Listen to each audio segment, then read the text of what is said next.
So we're going to do this real simple.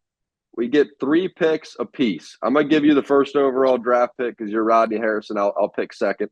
And you fire away, man. So you get the best offseason deal, trade, signing, you name it. What would be your favorite? Derrick Henry.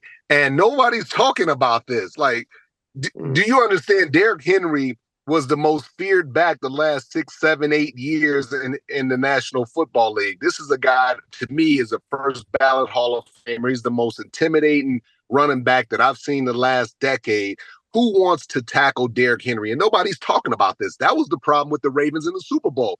Todd Monken, offense coordinator, would not run the football. You put in Derrick Henry. Who wants to tackle him? 250 pounds. And then you add in the element, the RPO element with Lamar keeping the ball. Who do you stop? Then you get a healthy Mark Andrews. You're going to, you got Zay Flowers. You're going to go out and get another young receiver. You might go out and get a veteran receiver that will be released during training camp. So I like the Ravens and the direction that they're moving in. Yeah, I do too. I mean, as a Bengals fan, this is one of those that you go, damn. Now we got to deal with Derrick too on that team. Like I look at who the Bengals brought in. Like they signed Zach Moss. It doesn't change the math. It doesn't change the dynamic or the calculus of the division. You bring in Derrick Henry, 2 years, $16 million deal. It changes things. I mean, it's a different looking team when you're playing Baltimore. They already punch you in the nose every time you play them. Now they're punching you in the nose, and you got to tackle Derrick Henry. It's like it's a problem trying to defend them. And that's a big physical offensive line. You think they lost a couple offensive linemen. They'll replace those guys. But to be able to, if you're Lamar, to be able to look to the side and see such a reliable, dependable guy with such, the size and just what he can do on 3rd down and 2, 3rd down and 3, 4th down and 1. You got to defend Derrick Henry. I just think that not many people, I think this is their missing piece on the offensive side of the ball. If they have Derrick Henry against the Kansas City Chiefs in the Super Bowl, I think the Super Bowl is different. Yeah, I do too. I do too. All right, so I'm going to take with my first pick. I'm going to go Morgan Moses. And I know we already talked about it some, but when you think about the fact that you're going to get a tackle that can play at a high level with Aaron Rodgers, along with Tyron Smith, and he's only making $5.5 million in 2024, and you send a 4th and a 6th round pick, and then you basically flip the 4th rounders and you get Moses, so it's a 6th round pick. I mean, that's pretty light, man. That's pretty light to figure out the tackle position, which is one of the hardest positions to figure out in the NFL. I mean, they went from Mekhi Becton, who was a big guy and a nice guy, but really this project type guy, to now an established figure protecting Rodgers. I mean, more than even Aaron, putting him in a position where he's comfortable. I mean, you go back to the Green Bay days. That's the most important thing, man. Like when David Bakhtiari was out there protecting him, how much different did Aaron Rodgers look? I think we might get that version of Aaron this year, which is a dangerous thing for not only the division but the league. Yeah, I look at for my next one, I will have to do Saquon Barkley. And, Saquon, he's always been kind of behind an average offensive line. He's had some injuries throughout his career, but we know once he's healthy and he's doing his thing, Saquon is dynamic. He reminds me of a bigger, more physical LaDainian Tomlinson. And I played with LaDainian Tomlinson, and I saw his career, and he goes straight to the Hall of Fame. But I believe Saquon has that same ability. I mean, he is a big, strong, athletic, and you get him behind a good offensive line with Jalen Hurts catching the ball out of the backfield. I think this is a guy that's going to really help elevate their offense and really take them to the next level as well. I mean, you think about a healthy Dallas Goedert, Yep. and they're going to be very dangerous this year with that offense.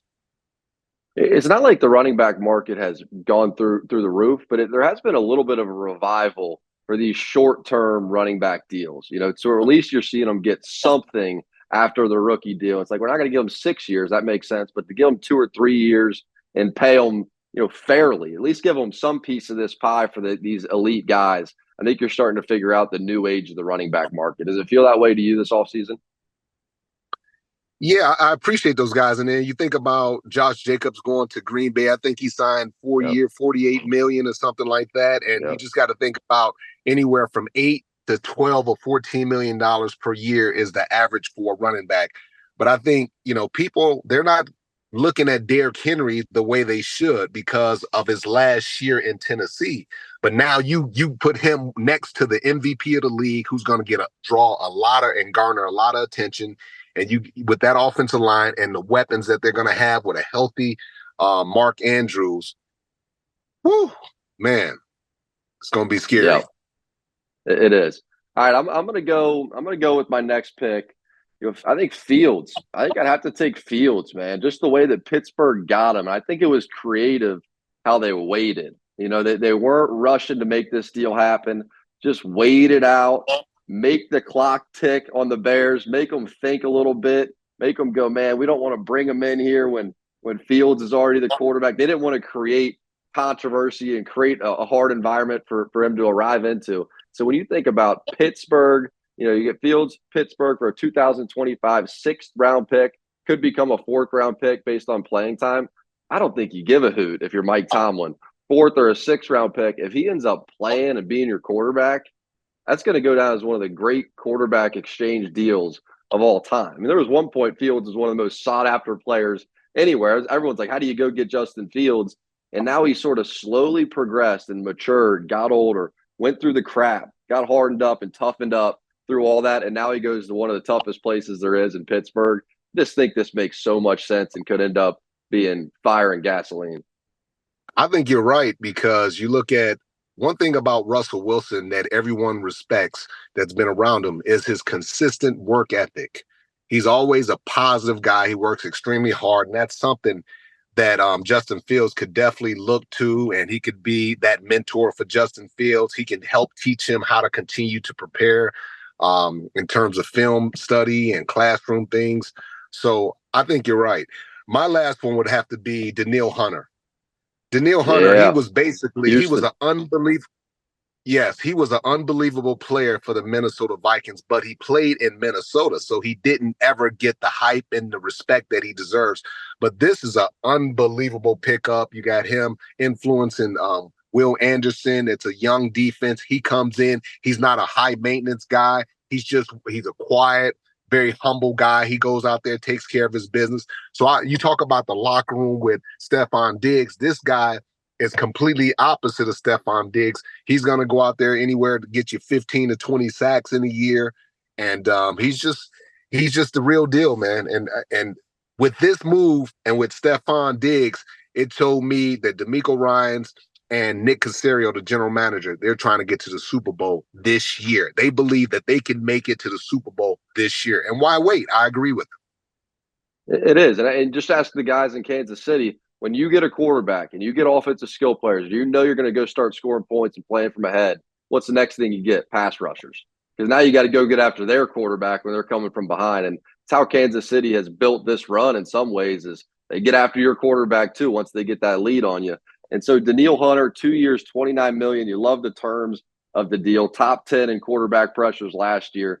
16.5 sacks, really coming off his best year. And he's durable. He plays a lot. He's out there. So you like that about him too. All right, I'm gonna go Trent Brown with Cincinnati. This is another one of those teams that they're trying to get Burrow killed, man. Ever since he got there, he got the knee injury, then you get the calf, and then he gets the hand injury. It seems like every year he's just taking a big shot. Really, he's taking 100 big shots, and then there's one injury that really gets him. But finally, I feel like they have two guys that can play the tackle position: Orlando Brown and Trent Brown. Are they the greatest two tackles in the league? Maybe not.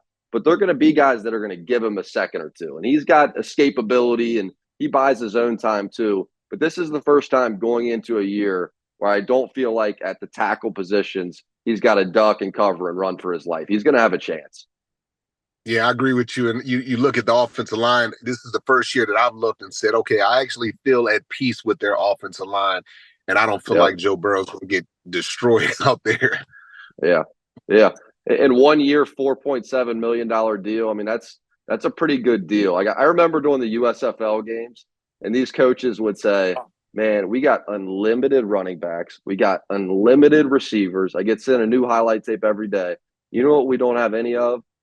Offensive linemen. We got no tackles. There's nobody out there that we can bring in that can play this position. So there's this many human beings on earth that can play the tackle spot at a high level. And to at least get two guys that can do it on relatively team-friendly deals, I think the Bengals hit a big home run here with the amount of money they're paying to Burrow. Hi, I'm Mike Tirico, and thanks for watching. Make sure to hit subscribe for the latest news and highlights from NBC Sports.